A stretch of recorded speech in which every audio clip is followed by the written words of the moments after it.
Serikat di Victoria dekat Bandara Baghdad diserang pada Senin 30 September hingga Selasa 1 Oktober malam. Serangan terjadi di tengah memanasnya situasi di Timur Tengah. Dikutip dari Al-Mayadin, 4 ledakan beruntun terdengar di sekitar pangkalan. Bahkan sirine alarm berbunyi di dalam fasilitas tersebut. Namun hingga saat ini belum ada kelompok yang mengaku bertanggung jawab atas operasi tersebut.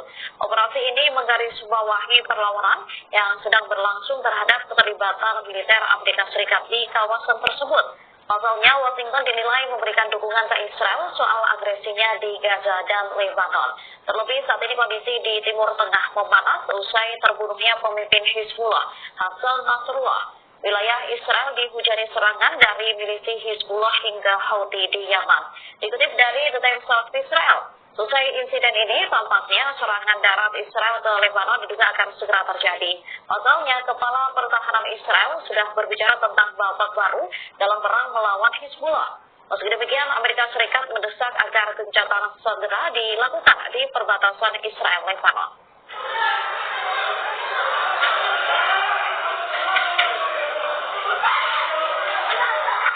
Wilayah Israel terus menjadi target serangan pasukan berlawanan di Lebanon. Meski demikian, pertahanan udara IDF diklaim mampu mencegat senjata yang diluncurkan perlawanan. Militer Israel menyebut setidaknya ada 10 roket yang ditembakkan dari Lebanon pada Senin 30 September 2024 malam. Angkatan udara Israel mencegat sebuah pesawat tak berawak di atas Laut Mediterania.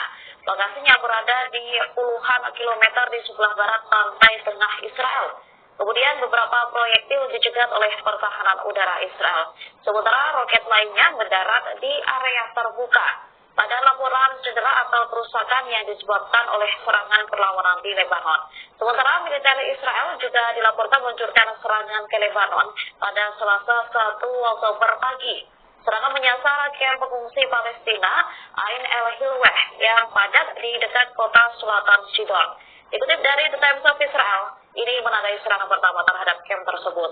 IDF menargetkan Mounir Mahdah, komandan cabang Lebanon dari sayap militer gerakan Fatah Palestina, Brigade Martil Al-Aqsa. Meski demikian, hingga kini belum ada laporan lebih lanjut soal nasib Mahdah.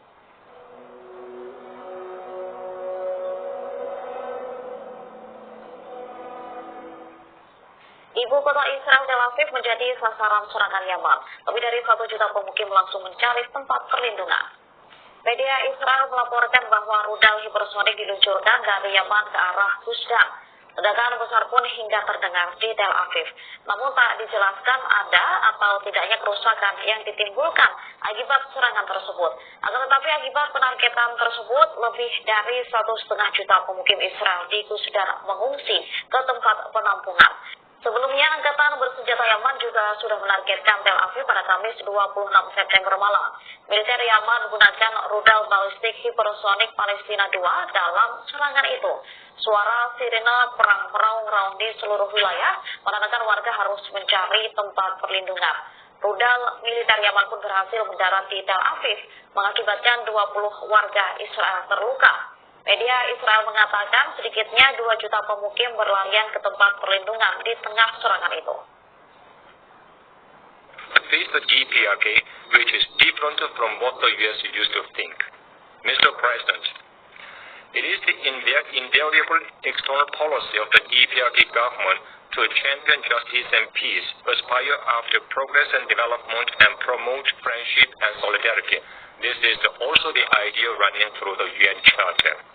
From this viewpoint, the DPRK government stands strongly against the acts of dividing international political arena into 2 camps with unlawful double standards, giving precedence to their hegemonic interests and disturbing peace and stability. At the present, many factors obstruct attainment of the SDGs set forth by the UN. The most critical among them are the high-handedness, arbitrariness, and double standards of the US and certain UN member states. Since October last year, the indiscriminate massacre by Israeli authorities has claimed more than 40,000 Palestinian civilian lives in Gaza Strip, including many children and women, and thus exposed a nation to a complete extinction. The UN exists to prevent the recurrence of the scourge of war that had inflicted untold sufferings to mankind. It is really shameful and deplorable that such act against humanity has persisted for 1 year.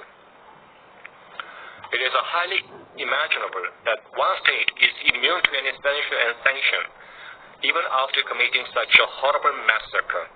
This is entirely due to the patronage of the U.S., a permanent member of the UN Security Council.